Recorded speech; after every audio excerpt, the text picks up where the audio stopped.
Thank you very much for giving me the opportunity to just perspective in terms of blending. Blending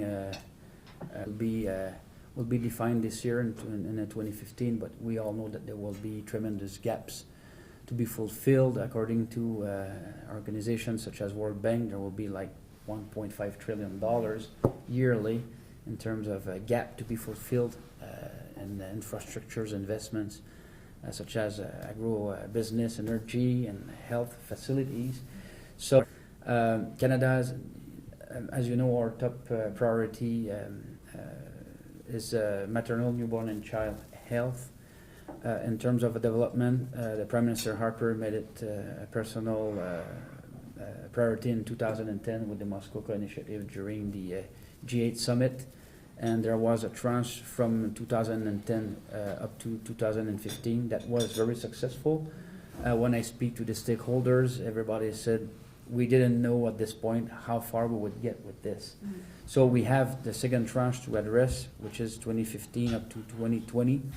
And this is why we held the summit in Toronto under the leadership of the Prime Minister Harper. And the title of the summit was Saving Every Woman, Every Child. So this is an ambitious title, but the idea is that we strongly believe that we have an historic opportunity to end the preventable deaths of women and children within a generation. But for doing this, we need more resources. This is why we announced at this point significant increase from the Canadian government for the tranche of 2015 to 2020. And then, of course, to seize such opportunities, we are willing, we want to work with a broad set of actors and diversify development financing to find innovative and cost-effective approaches to improve the health of women and children. And this is why, of course, we are a proud supporter of the Global Financing Facility for Every Woman, Every Child, and we see this facility as a model, good model for sustainable financing of maternal, newborn, and child health, including civil registration and vital statistic systems. On these 2 points, talking about the sustainability, you made the point, Joanne, about we could see with Ebola recently that basically, when the health systems facilities are fragile and when there is such a crisis, everything can collapse very fast. So, of course, Canada is happy to assist the countries in which we have especially bilateral relationship in terms of aid to strengthen health capacities. But this thing cannot be done only with ODA. And it's not a matter of lack of finance, it's a matter also of expertise sharing, technology sharing. So this is why we need to convene. I truly believe that the government's role are not only a role to convene people around the table, this is a duty. So we have the power to do this and then find what the opportunities are. You were mentioning about blending finance models, redesigning private sector, public institutions. We hope to achieve these goals and the needs. So I don't want to expand too much on this because I could go on.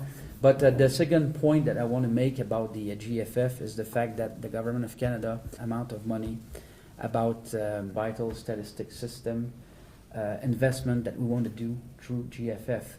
The idea on this is that you know who was born, who died, and why, and so on, because you know you will just have estimates. We have to be accountable to our country, but we are accountable also to the we are working in.